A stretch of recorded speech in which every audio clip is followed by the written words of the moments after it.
नमस्कार दोस्तों, आप सभी का स्वागत है कॉन्सेप्ट एकेडमी चंबा के यूट्यूब चैनल पर। तो आज का जो टॉपिक है आपका वो है आपका नोबेल प्राइज़ का। और आप जानते हैं कि अभी हाल फिलहाल में कल के दिन फिजियोलॉजी और मेडिसिन के फील्ड में आपका नोबेल प्राइज़ दे दिया गया है 3 लोगों को। अच्छा, 2-3 चीज़ें आपने याद रखनी है कि जो फिजियोलॉजी और मेडिसिन है उसमें प्राइज़ कौन देता है, तो वो देता है Nobel assembly of the Karolinska institute देती है। ये आपने याद रखना है। इस लेक्चर को स्टार्ट करने से पहले आप हमें यूट्यूब पे लाइक कर सकते हैं, शेयर कर सकते हैं, सब्सक्राइब कर सकते हैं चैनल को। ये हमारी आईडी है। आप हमें फेसबुक पे लाइक कर सकते हैं, कॉन्सेप्ट एकेडमी नाम से हमारा पेज है, ठीक है ना। आप इसे लाइक कर सकते हैं। आप हमें टेलीग्राम पे ज्वाइन कर देते हैं। टेलीग्राम पे मैं क्या करता हूँ कि जितने भी पीडीएफ्स होती हैं, जो भी मैं वीडियोस बनाता हूँ, उनकी पीडीएफ मैं टेलीग्राम पे शेयर कर लेता हूँ। तो आप हमें टेलीग्राम पे ज्वाइन कर सकते हैं।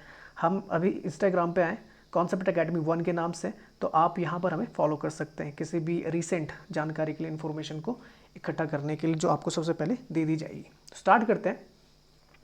तो सबसे पहली चीज़ जो लिखी हुई है वो लिखा हुआ है the Nobel prize in the physiology और medicine 2020 was awarded jointly to Harvey J Alter, Michael Houghton and the Charles M Rice. इन 3 व्यक्तियों को दिया गया Harvey J Alter, Michael Houghton and the Charles M Rice को for the discovery for the hepatitis C virus.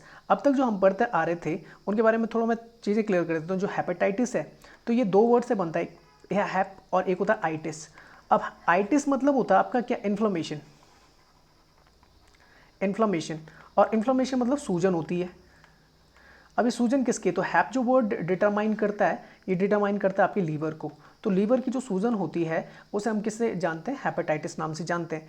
ये मुख्यतः आपकी 7 तरीके की होती है, जिसमें आपका ए, बी, सी, डी, ई और 2 और आते हैं आपके। एक आता है जो आपका ऑटो इम्यून सिस्टम के लिए आता है, जिसमें आप क्या करते हैं, अगर मेडिसिन आप जो ड्रग्स होती है वो ज़्यादा ले लेते हो तो उससे भी आपका क्या आ सकता है, लीवर में सूजन आती है।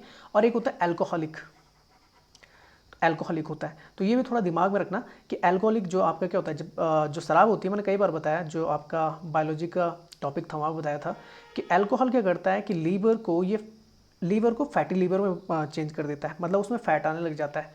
तो ये थोड़ा दिमाग में रखना, जिससे लीवर में आपका इन्फ्लेमेशन देखने को मिलती है, ठीक है ना।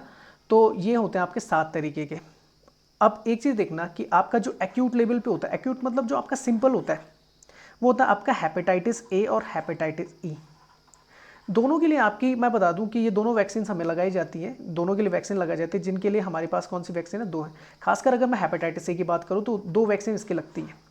वहीं अगर मैं बात करूं जो आपका हेपेटाइटिस बी है, सी है और डी है और ई है, इन दोनों में से जो इन सब में से सबसे खतरनाक होता है हेपेटाइटिस सी, क्योंकि अभी तक इसके कोई भी दवाई मौजूद नहीं है। इसीलिए इसी चीज़ के बारे में आज पढ़ेंगे। और ये सबसे ज़्यादा आपका क्रोनिक लेवल पे होता है, ठीक है ना। सबसे ज़्यादा मैं बता सकता हूँ कि आपको बोलूँ तो ये सबसे ज़्यादा खतरनाक होता है, डेंजरस है। हेपेटाइटिस बी जो था पहले डेंजरस था, पर इसकी खोज कर ली गई थी, ठीक है ना। तो इन्हीं के बारे में पढ़ेंगे। तो यहाँ पे मैंने हिंदी में भी लिखा है, तो आप इसे देख सकते हैं। तो 3 व्यक्तियों को मैं फिर से बता दूँ, Harvey J Alter, Michael Houghton and Charles M Rice, इन तीनों को मिला हेपेटाइटिस सी वायरस के लिए। स्टार्ट करते हैं, आगे आगे लिखा हुआ है। तो ये 3 व्यक्ति हैं, हार्वे जे एल्टर, ठीक है ना, और ये माइकल हॉक्टन है और चार्ल्स एम राइस है। इन तीनों को मिला 1/3। ये प्राइस को क्या करेंगे, सारे लोग शेयर करेंगे। और एक चीज़ याद रखना कि अगर आपका पीस को छोड़कर जितने भी आपके क्या होते हैं नोबेल प्राइज़ होते हैं, 3 से ज़्यादा लोगों को नहीं दिया जा सकता पीस को छोड़कर। और पीस में जो होता है वो ऑर्गेनाइजेशन जो होती है आपको वहाँ पर भी दिया जाता है, और 3 से ज़्यादा लोगों को भी दिया जा सकता है। अच्छा, तो ये यहीं पे ये चीज़ लिखी हुई है, इन तीनों के नाम है। नेक्स्ट लिखा हुआ है, समरी लिखी हुई है, this year Nobel prize is awarded to the 3 scientist who have made a decisive contribution to the right fight against blood borne. अब एक चीज़ मैं आपको बता दूं कि जो हेपेटाइटिस आपका सी होता है, जैसे अगर मैं बता दूं हेपेटाइटिस जैसे मैं बता दूं तो एक तो ये लीवर से रिलेटेड है, और एक चीज़ आता है ना, लीवर जो आपका ये आपका 1.6 kg के आसपास आपका ये वेट देखने को मिलता है, एक जो आपका हेल्दी लीवर होता है। और लीवर का काम क्या होता है, मेनली इसका जो काम होता है वो बाइल जूस प्रोडक्शन होता है, मेटाबॉलिज्म को बेहतर करना होता है, मिनरल्स विटामिन स्टोर करना इसका काम होता है, डिटॉक्सिफिकेशन करना इसका काम होता है, मतलब जितने भी विषाक्त तत्व हमारे बॉडी के अंदर होते हैं उनको क्या करना होता है, क्लियर करना होता है। ये आप याद रख लेना।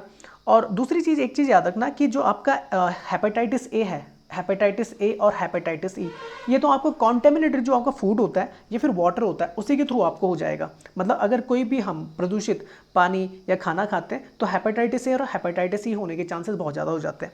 पर वहीं अगर बात करूँ हेपेटाइटिस बी, सी और डी की, तो ये ब्लड बॉर्न होता है। ठीक है ना। और ये आपका बाय ब्लड हो सकता है, ये नॉन सिक्योर जो आपका क्या होता है, नॉन प्रोटेक्टिव जो आपका सेक्स होता है उसके थ्रू हो सकता है, मेनली जो ऑरल सेक्स होता है उसके थ्रू हो सकता है, मदर से उसके फीटस को हो सकता है, माँ से उसके भ्रूण को भी ये बीमारी हो सकती है, ठीक है ना। हेपेटाइटिस सी क्यों खतरनाक है इसके बारे में अब डिस्कस करते हैं। देखो लिखा हुआ है, this year is the Nobel prize awarded for to the 3 scientist who have made the decisive contribution to the fight against the blood borne hepatitis. तो उसमें सारे आते हैं, मैंने बता दिया कौन कौन से। ये तो होते हैं आपके कॉन्टेमिनेटेड वाटर फूड से, और जो इसके ब्लड से आते हैं तो ये याद रखना, आपका बी भी होता है, आपका सी भी होता है और आपका डी भी होता है, ये तीनों होते हैं। A major global health problem that causes the cirrhosis and the liver cancer, इसके बारे में आगे डिस्कस करेंगे in the people around the world. Harvey J. Elter, Michael Houghton, and the Charles M. Rice made similar discoveries that led to the identification of the novel virus. Novel होता है कि आपका नया वायरस जिसे बोला जाता है, नोबल मतलब होता है जैसे आपका नोबल कोरोना वायरस है जो आपका अभी आया था, तो जो नया होता है, जो खोजा जाता है, बिल्कुल नया खोजा जाता है, उसे बोला जाता है। तो ये नोबल वायरस है, hepatitis C virus. Prior to their work the discovery of the hepatitis A and B viruses had been critical step forward. तो हेपेटाइटिस ए और हेपेटाइटिस बी को पहले खोज निकाला गया। तो यहाँ पे जैसे लिखा हुआ है, अगर आप नीचे पढ़ेंगे, हेपेटाइटिस ए और बी वायरस की खोज महत्वपूर्ण कदम थी, ठीक है ना, यह था, लेकिन रक्तजनित हेपेटाइटिस के अधिकांश मामले अस्पष्ट रहते हैं, जो आपका बी भी है और सी भी है, ठीक है ना। और आपका जो सी वाला है ये क्रॉनिक स्टेज पे होता है। आपका क्रॉनिक मतलब कि ये आपको क्या होता है कि जैसे क्रोनिक का मतलब होता है कि आपको कई टाइम तक ये बीमारी होगी पर आपको पता नहीं चल रहा होगा, ये आपने दिमाग में रखना है। और ये लगभग आपका हो सकता है कि जब बिल्कुल आपका क्या होता है, सेवरल कंडीशंस आ जाती हैं, बिल्कुल सीवियर कंडीशन आपको देखने को मिलती है, तब जाके हेपेटाइटिस सी का आपको पता लगता है। तो ये काफ़ी ज़्यादा खतरनाक होता है। अब तक इसकी कोई दवाई नहीं बनी है, पर हाँ ये एक महत्वपूर्ण कदम है। जैसे हमने इसका वायरस फाइंड कर लिया, तो इसके लिए हम क्या कर सकते हैं, आपका एंटीवायरल ड्रग्स अब बना सकते हैं। तो hepatitis C virus release the cause of the remaining case of the chronic hepatitis. देखो कौन सा होता है, क्रोनिक होता है, ठीक है ना। And made possible blood test and new medicine that have the save the millions of lives. तो क्या है कि इसका पता लग गया ब्लड टेस्ट के थ्रू, और मेडिसिन अब इसके लिए बनाई जाएंगी। तो ये हिंदी में सारी चीज़ें यहाँ पे लिखी हुई हैं, आप इसे पढ़ सकते हैं, ठीक है ना। नेक्स्ट लिखा हुआ है आपका कि hepatitis a global threat to human health. बिल्कुल सही है। लीवर इन्फ्लेमेशन जो आपका हेपेटाइटिस होता है, मैंने बताया था कि आपका हैप का मतलब क्या होता है, लीवर, आइटिस मतलब क्या होता है आपका इन्फ्लेमेशन। तो लीवर इन्फ्लेमेशन और the hepatitis a combination of the Greek word for the liver inflammation. ये दोनों वर्ड्स ग्रीक वर्ड है, ठीक है ना, कौन से, हैप और आइटिस, और इनका मतलब होता है लीवर और inflammation is mainly cause by the viral infection. ये जो आपका मेनली आपको देखने को मिलता है, ये आपका वायरस के थ्रू देखने को मिलता है, मतलब विषाणु जनित रोग है। ऑल दो एल्कोहल अब्यूज, मैंने बताया था ना, जो आपका कि आपका किस तरीके से ऑटो इम्यून तरीके से देखने को मिलता है। अगर आप क्या करते हैं, ड्रग्स बहुत ज़्यादा लेते हैं, ड्रग्स मतलब दवाइयाँ अगर बहुत ज़्यादा मात्रा में ली जाती है तो उससे भी आपकी सूजन आ सकती है। दूसरा होता है जो मैंने बताया था कि एल्कोहल क्या करता है, आपका लीवर को फैटी लीवर में चेंज कर देता है, तो वो भी देखने को मिलता है। तो although alcohol abuses, environmental toxins and the auto immune diseases, जो मैंने अभी बताया था, ऑटो इम्यून डिसीज बता देता ना मैंने आपको, जो आपका किससे होता है, ड्रग्स के थ्रू होता है। या इन्वायरमेंटल टॉक्सिन जो मैंने आपका हेपेटाइटिस और बी बोला था, तो आर ऑल्सो इंपॉर्टेंट कॉजिंग, ठीक है ना, कॉजेस, ये भी क्या आपके इंपॉर्टेंट है। इन द 90 पर ये आपके इनका इलाज है। In 1940 it became the clear that there are the two main types of the infectious hepatitis. The first named hepatitis A is transmitted by the polluted water of the food and the generally has little long term impact on the patient. तो अभी मैंने आपको बताया था, हाँ, तो यहाँ पे मैं था कि हेपेटाइटिस ए जो था आपका transmitted by the polluted water, जो मैंने आपको बताया था, जो आपका कॉन्टेमिनेटेड वाटर होता है, फूड होता है, और ये लॉन्ग टर्म के लिए नहीं होता। अब एक चीज़ दिमाग में रखना है कि इस चीज़ से आपका क्या होता है, हेपेटाइटिस ये आपका बिल्कुल भी सेवर कंडीशन प्रोड्यूस नहीं करता। The second type of the transmitted through the blood and the bodily fluid and represent in a much more serious threat. देखो दूसरा जो टाइप का होता है आपका हेपेटाइटिस, वो ब्लड से होता है, ठीक है ना, और बॉडी के जो फ्लूइड्स होते हैं उसके थ्रू होता है। और the hepatitis insidious as otherwise healthy individuals can be slightly देखो silently infected for the many years. ये धीरे धीरे आपकी क्या करता है कि लीवर को खराब करना start many years before serious complications arises. और जब इसके सीरियस कॉम्प्लिकेशन आपको देखने को मिलता है बाद में, तो फिर इसका इलाज करना मुश्किल हो जाता है। Blood borne hepatitis associated with the significance morbidity and the mortality and cause the more than the millions deaths per year. लगभग आप मान के चलिए 10 लाख जो मौतें होती हैं वो आपके हेपेटाइटिस के थ्रू होती हैं। मेनली उसमें कौन सा होता है, बी और सी होता है। Thus making the global health concern on the scale comparable of the HIV infection और tuberculosis। इसका जो आपका देखने को मिलता है, इससे आपके हेपेटाइटिस के थ्रू ज़्यादा मौतें देखने को मिलती है बजाय किसके, जो आपका HIV इन्फेक्शन है और जो आपका ट्यूबरक्लोसिस होती है टीबी से। तो यहाँ पे ये हिंदी में लिखा है, ये आप यहाँ पे पढ़ सकते हैं। अच्छा नेक्स्ट चलते हैं। नेक्स्ट लिखा हुआ है, देखो ये है आपका जो फर्स्ट फिगर दे रखा है वायरल हेपेटाइटिस, तो आपका जो वायरस के थ्रू होता है, एक होता है हेपेटाइटिस ए वायरस, एक होता है बी वायरस और एक होता है सी वायरस। अब मैंने बताया था बी सी क्या होते हैं, आपके ब्लड ट्रांसमिटेड होते हैं और ये क्रोनिक हेपेटाइटिस प्रोग्रेशन चलता है बी और सी के केस में। इसमें क्या होता है कि हेल्थी लीवर पहले क्रोनिक हेपेटाइटिस में चेंज होगा, फिर वो आपका सिरोसिस में चेंज कर देगा और फिर आपको कैंसर देखने को मिल सकता है हेपेटाइटिस के थ्रू, तो उसे बोलते हैं हेप्टोसेलुलर कार्सिनोमा। ठीक है ना, तो ये थोड़ा दिमाग में यहाँ पे लिखा हुआ है in the figure there are the two main form of the hepatitis, one form is the acute disease जो मैंने बताया था हेपेटाइटिस ए के थ्रू होता है, while that is transmitted by the contaminated water in the food, and the other form is caused by the hepatitis B virus and the hepatitis C virus. This year Nobel prize जिसके लिए मिला वो hepatitis C virus है, ये थोड़ा दिमाग में रखना। The form of the blood-borne hepatitis is often a chronic disease that may progress to the cirrhosis and the hepatocellular carcinoma। ठीक है ना, तो ये आपने याद रखना है कि आपको कौन सा सिरोसिस ये बीमारी आपको देखने को मिलती है और दूसरा देखने को मिलता है आपको हेप्टोसेल्युलर कार्सिनोमा। ठीक है ना, नेक्स्ट चलते हैं। नेक्स्ट लिखा एज अननोन इन्फेक्शियस एजेंट। अब तक इसके बारे में पता नहीं था हेपेटाइटिस बी, इसलिए ये लाइलाज भी था। आप बायोलॉजी अगर आप पढ़ते हैं तो आपने पढ़ा होगा कि हेपेटाइटिस जो आपका सी है ये लाइलाज माना जाता है, क्योंकि अब तक इसका जो आपका क्या था वायरस था वो अब तक उसके बारे में पता नहीं था लोगों को। जब तक वायरस के बारे में पता नहीं होगा तो एंटीवायरल ड्रग्स प्रोड्यूस करना मुमकिन नहीं हो पाता। तो लिखा होता key of the success intervention against the infectious diseases to the identity the causative agent in the 1960। सबसे पहले 1960 में एक थे बरक ब्लमबर्ग, इन्होंने हेपेटाइटिस बी जो आपका ए था उसके बारे में क्या कर दिया था, इन्होंने क्या किया था कि जो आपका ब्लड बॉर्न था उसके बारे में बताया। Determine that one of the blood borne hepatitis was caused by the virus that become the known as the hepatitis B. तो बारुक जो आपके थे उन्होंने हेपेटाइटिस बी के बारे में बताया था आपको, and discovery led to the development of the diagnostics test and effective vaccines. उसके बारे में बताया कि हाँ इसका इलाज किया जा सकता है। ठीक है ना, डायग्नोस इसे किया जा सकता है, इसका इलाज किया जा सकता है, इसके लिए वैक्सीन बनाई जा सकती है। जैसे मैंने आपको बताया था कि आपकी हेपेटाइटिस बी के लिए 3 वैक्सीन लगाई जाती हैं। ठीक है ना, तो Blumberg was awarded the Nobel prize, उन्हें भी मिल चुका है हेपेटाइटिस बी के लिए, और ये मिला था आपका 1976 में। इसी फील्ड में मिला फिजियोलॉजी एंड मेडिसिन में। तो ये आपने याद रखना है, अगर पूछा जाएगा तो हेपेटाइटिस बी तो ये किसने दिया था, बरक ब्लमबर्ग ने इसके लिए क्या कर दिया था, इसको वायरस को पहचान लिया था, इसके लिए वैक्सीन भी आपका वैक्सीन के लिए दरवाजे भी खोल दिए थे। At that time the Harvey J alter जिनकी बात मैं कर रहा था, 3 में से जो सबसे पहले आपके the US National Institute of the Health was studying the occurrence of the hepatitis in the patient who let the receive blood transfusions. तो इन्होंने देखा कि ब्लड ट्रांसफ्यूजन के थ्रू जब ये आपका देखने को मिल रहा था हेपेटाइटिस बी के बाद, और the blood test for the newly discovered hepatitis B virus reduce the number cases of the transfusion related hepatitis. ये देख रहे थे जिन्हें हेपेटाइटिस बी था टाइप का था जो ब्लड ट्रांसफ्यूजन के थ्रू होता है, उसके केसेस तो आपको कम देखने को मिल रहे थे, पर बाद में ये देखने को मिलता है कि कई केसेस आपके बढ़ भी रहे थे वैक्सीन लगाने के बाद भी। तो उन्होंने देखा क्या ये हेपेटाइटिस बी है कि कोई बीमारी है। तो लिखा हुआ है एल्टर एंड द कलीग्स जो उनके साथी लोग थे worryingly demonstrated the large number of the cases remained, काफी ज्यादा केसेस उसके बाद भी देखने को मिल रहे थे। Test for the hepatitis A virus infections were also developed around this time, और इसी टाइम पे देखने को मिलता है कि आपका हेपेटाइटिस ए वायरस जो था उसका इन्फेक्शन भी देखने को मिला था, उसके लिए जो आपकी वैक्सीन थी वो भी तैयार हो रही थी, and it became the clear that the hepatitis was not the cause of these unexplained cases. और ये उन्हें पता लग गया था कि हेपेटाइटिस ए इसका क्या नहीं था, आपका कॉज नहीं था जो ये बीमारी देखने को मिल रही थी। तो it was great source of the concern that the significant number of those receiving blood transfusions developed chronic hepatitis due to unknown infection agent। तो ये कैसा था आपका, unknown था। Alter and his colleagues showed that the blood from these hepatitis patient could transmit the disease to chimpanzees. ठीक है ना, तो ये आपका किस तरफ ट्रांसमिट कर रही थी, चिंपैंजी दिख रहा हो ना, blood from these hepatitis patient could, ये क्या कर सकते हैं जो हेपेटाइटिस पेशेंट है इनका जो आपका ब्लड है ये किसे इन्फेक्ट कर सकता है, चिंपैंजी को भी कर सकता है।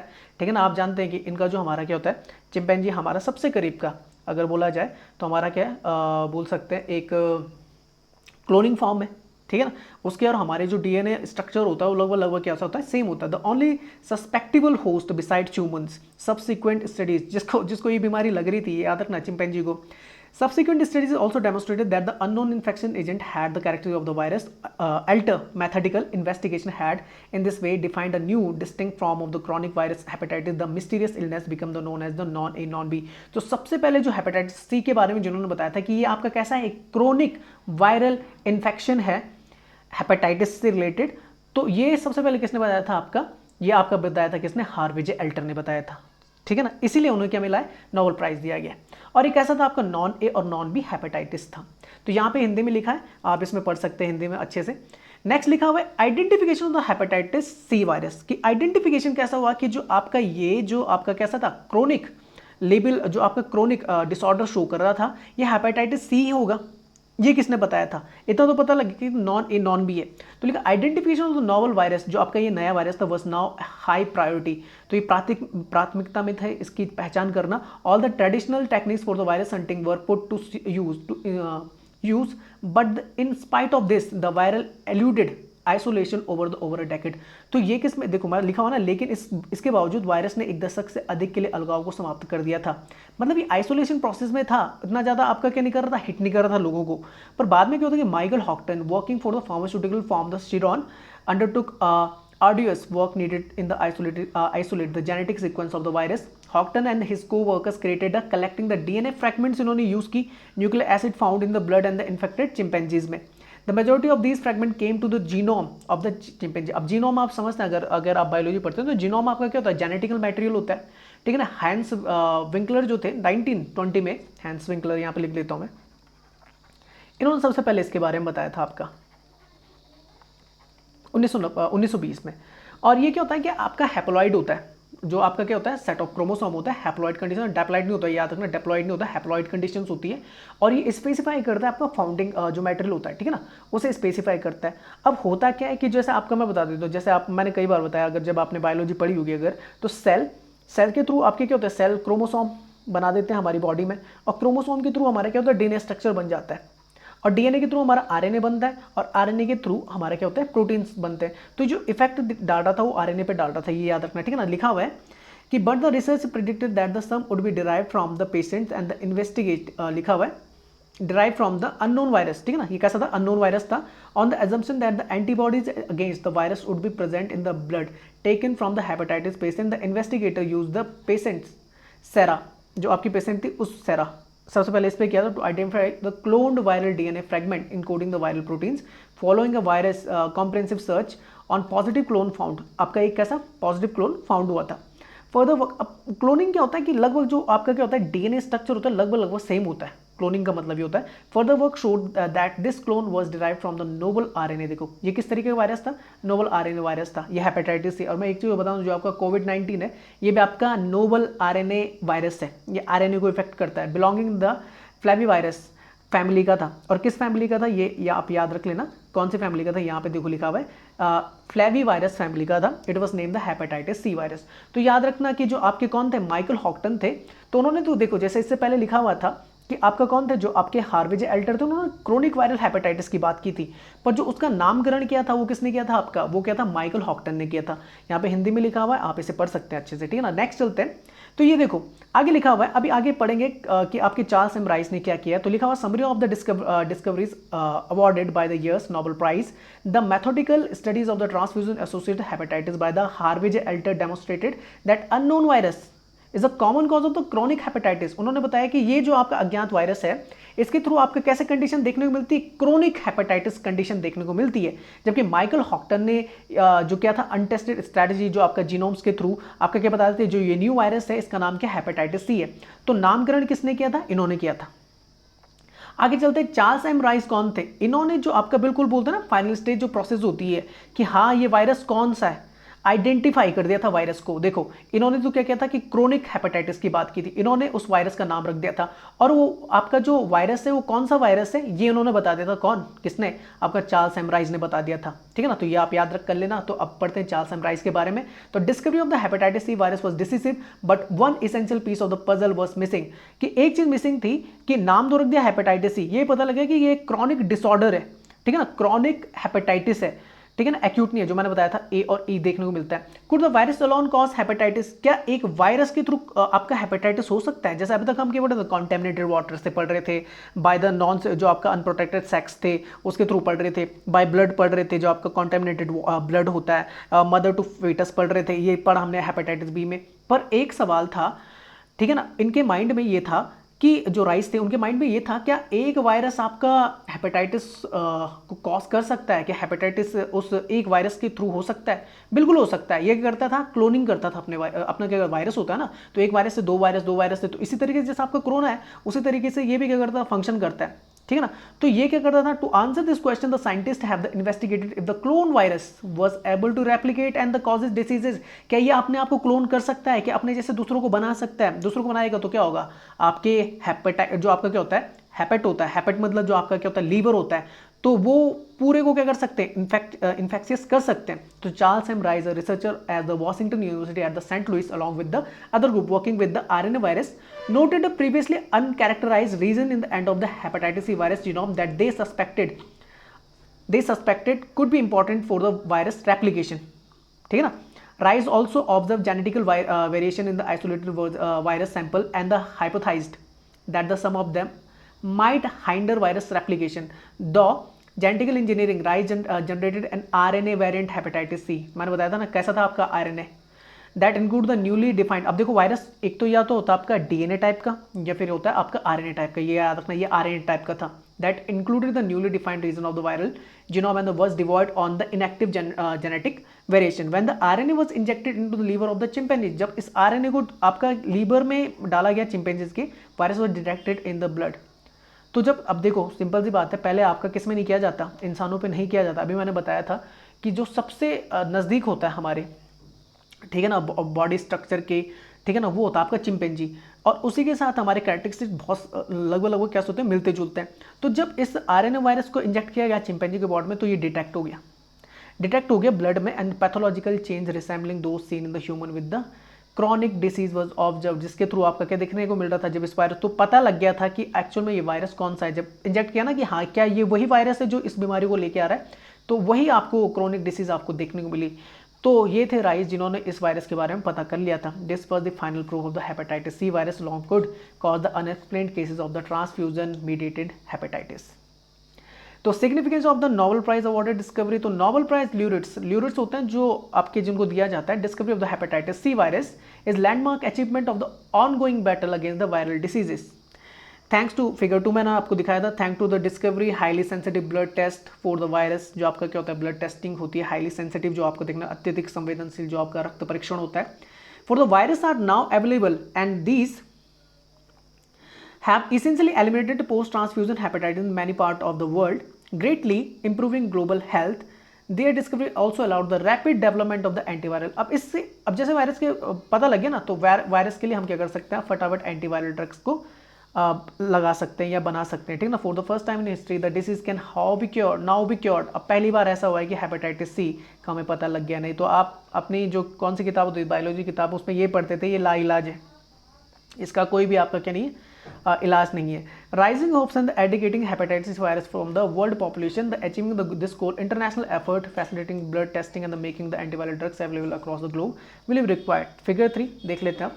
तो ये आपको देखना है सेंसिटिव जो हेपेटाइटिस सी वायरस टेस्ट है, ग्लोबल इनइक्विटीज रिमेन्स, मतलब इसको पूरे यानी कि विश्व में इसके बारे में हमें बताना है कि किस तरीके का वायरस है, ताकि जितनी भी आपकी क्या है फार्मास्यूटिकल कंपनीज हैं या आपकी जितनी भी आपका क्या है जो आपका एंटी वायरल ड्रग्स बनाती हैं, उनको इसके बारे में बताया जाए ताकि हम एक इफेक्टिव एंटीवायरल ड्रग्स बना सकते हैं इसके खिलाफ। तो discoveries by the 3 Nobel laureates along the design of the sensitive blood test that have the eliminated the risk of the transfusion transmitted hepatitis in a large part of the world. The breakthrough is also enable the development of the antiviral drugs that can cause the diseases. Hepatitis remains the major global health concern. याद रखना अभी तक है, but the opportunity now exists, पर इसके द्वार खुल गए हैं कि अब इसका इलाज क्या है आपका संभव है एलिमिनेट, और इसे हम क्या कर सकते हैं एलिमिनेट कर सकते हैं, ठीक है ना। तो ये आपके भाई हैवेजे एल्टर जो पहले व्यक्ति थे जिन्होंने ये बताया था कि आपका वो क्रोनिक है, वो क्रोनिक है, एक्यूट नहीं है। तो ये was born in the 1935 in New York. He receive the medical degree from the university of the Rochester medical school and the train in the internal medicine at the Strong memorial hospital at the university hospital of the Seattle. In the 1961 he joined the National Institute of the Health NIH in the clinic America में, ठीक है ना। Seattle अगर आप देखेंगे तो बिल्कुल आपका नॉर्थ ईस्ट की तरफ आपको देखने को मिलेगा, बिल्कुल ये बाउंड्री लगाता है आपका कनाडा से। तो he spent several years in the Georgetown University before the returning to NIH in the 1969 to join the clinical center department of the transfusion medicines and the senior investigator की तरह वहाँ as a post senior investigator की वहाँ पे post है जहाँ पे ये काम कर रहे हैं, ठीक है ना। नेक्स्ट आता है जो आपके माइकल हॉक्टन थे जिन्होंने हेपेटाइटिस सी इन्होंने नाम दिया था कि इसका नाम हेपेटाइटिस सी है। ये यूनाइटेड किंगडम से he receive the PhD degree in the 1977 from the King College London से इन्होंने लिए। He join the GD Cyril in the company before moving the Chiron Corporation, ठीक है ना, अभी वहाँ पर कार्यरत है Emeryville California in the 1980 he relocated in the University of Alberta in the 2010 and he is currently Canada Excellence Research Chair in the Virology and the Li Ka-shing Professor of the Virology in the University of the Alberta where he is the Director in the Li Ka-shing Applied Virology Institute में क्या आपके director है। बात करते तीसरे व्यक्ति की जिन्होंने वायरस की खोज कर ली थी, वायरस के बारे में बता दिया था, तो Charles M Rice was born in the 1952 in the Sacramento. He received his PhD degree in the 1981 from the California Institute of the Technology where he also trained as the postdoctoral fellow between the 1981 to 85. He established his research group in the Washington University School of the Medicine, St. Louis in the 1986. Became the full professor in the 1995 and the 2000. He has been professor in the Rockefeller University, New York during the 2001 to 2018. He was the scientific and the executive director Center for the Study and the Hepatitis C in the Rockefeller University.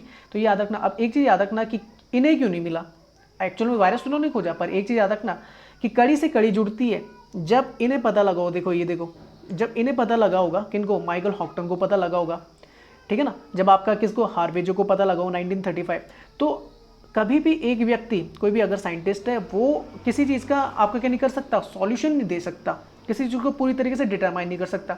उसे अपनी knowledge को आगे आपको pass on करना पड़ेगा अपने colleagues के पास, या जितने भी आपके क्या होते हैं फेलोशिप होते हैं उनको पास ऑन करना पड़ेगा, क्योंकि इंसान 60, 70, 80, 90 साल, 100 साल से ज़्यादा नहीं जी सकता, और खोजों को निकालने के लिए आपके कई हज़ारों साल लगे, कई चीज़ों का पता लगाने के लिए, आप जानते हैं। तो बहुत ज़रूरी है, अगर किसी भी फील्ड में काम किया जाता है, किसी भी चीज़ की अगर डेवलप करना है, इन्वेंशन करना है, तो फेलोशिप होनी बहुत ज़रूरी है, कलीग्स का होना बहुत ज़रूरी है, अपनी जो बोल सकते हैं जितनी भी आपकी स्टडीज़ हैं उनको फैलाना बहुत ज़रूरी नहीं है, ठीक है ना, उनको आगे पास ऑन करना बहुत ज़रूरी है। नोबेल प्राइज़ के बारे में थोड़ा सा पढ़ लेते हैं। नोबेल प्राइज़ जो था आपका 1901 से दिया जाता है, और ये दिया जाता है आपके जो कौन थे, स्वीडिश जो आपके कौन थे वैज्ञानिक थे, एल्फ्रेड नोबेल, उनके नाम पे दिया जाता है। इन्होंने क्या किया था कि अपनी विल बनाई थी, विल मतलब जो होता है अपना वसीयत बनाई थी, उसमें इन्होंने बोला था जितना पैसा था उन्होंने लगा दिया था कि ऐसे फील्ड में, आप जानते हैं ना कि जो आपके कौन थे एल्फ्रेड नोबेल थे, इन्होंने डायनामाइट का आविष्कार कर लिया था, ठीक है ना। तो डायनामाइट क्या होता था कि जो आपकी सुरंगें वगैरह होती थी वहाँ पर जो होते थे, तो वहाँ पर इस्तेमाल किया जाता है डायनामाइट वगैरह, ठीक है ना। तो इन्होंने अपनी विल में 5 तरीके की, याद रखना 6 फील्ड में दिया जाता है आपको नोबेल, पर इन्होंने अपने विल में 5 जो आपके क्या थे फील्ड थे उनमें नोबेल प्राइज़ देने की बात कही थी, और ठीक है ना, ये थोड़ा दिमाग में रखना। तो केमिस्ट्री हो गया, लिटरेचर हो गया आपका, साहित्य, पीस हो गया आपका, ठीक है ना, और शांति और फिजिक्स हो गया, और आपका फिजियोलॉजी और मेडिसिन थे, इनके बारे में बात की थी, और पहली बार आपके 1901 में ये अवार्ड दिए गए थे, ये आपने याद रखना है, ठीक है ना। और एक चीज़ याद रखना, किस दिन दिया जाता है, तो जिस दिन इनकी मौत हुई थी 10 दिसंबर को ये अवार्ड बांटे जाते हैं, ये थोड़ा दिमाग में रखना। और मैंने बता दिया कि जैसे आपका स्वीडन है, तो स्वीडन कौन देता है, सारे प्राइज़ देता है, पीस को छोड़कर जो नॉर्वे देता है, याद रखना, अगर ये पूछा जाता है तो पीस प्राइज़ कौन देता है, आपका नॉर्वे देता है, ये थोड़ा दिमाग में रखना। 1901 में स्टार्ट हुए थे, अब तक कुल मिला के 597 प्राइजेस दिए जा चुके हैं, और 3 ये मान लो आप, 3 और गिन लो तो ये कितने हो गए आपके, 600 हो गए, ये 2019 तक का है आपका, ठीक है ना। तो ये थोड़ा दिमाग में रखना। तो यहाँ पे सारा लिखा हुआ है, तो Nobel assembly of the Karolinska, तो कैरोलिंस्का अभी तो बताया मैंने, जो आपका किस में देता है, फिजियोलॉजी एंड मेडिसिन में, ये पूछा जा सकता है। नॉर्वेन नोबेल कमेटी ये पीस में देती है। रॉयल स्वीडिश अकेडमी ये chemistry, economics, science and physics में देती है, और स्वीडिश अकेडमी किस में देती है, लिटरेचर में देती है, ये आपने याद रखना है। अच्छा ये बता देता हूँ जैसे मैं आपको कि ये सारी चीज़ें यही लिखी हुई है कि कौन 1968 में, हाँ ये देखो 1968 में आपका स्टेबलाइज किया गया था स्वीडन सेंट्रल बैंक के थ्रू, ठीक है ना। अब सेंट्रल बैंक है तो इकोनॉमिक्स का भी आपका स्टार्ट कर दिया जा चुका था 1968 में, याद रखना। सबसे पहले किसको दिया गया था, इकोनॉमिक्स का, वो बाद में इंट्रोड्यूस हुआ था, तो फ्रिस्क को और टिम बर्गन को दिया गया था 1969 में, याद रखना, इकोनॉमिक्स साइंस के लिए। और Royal Swedish Academy of Science ही देती है। It is not one of the prize that Alfred Nobel established in his will, याद रखना, ये एकमात्र वो प्राइज है जिसको 1895 की जो उनका क्या था वसीयत थी, उसमें इसका मेंशन नहीं था।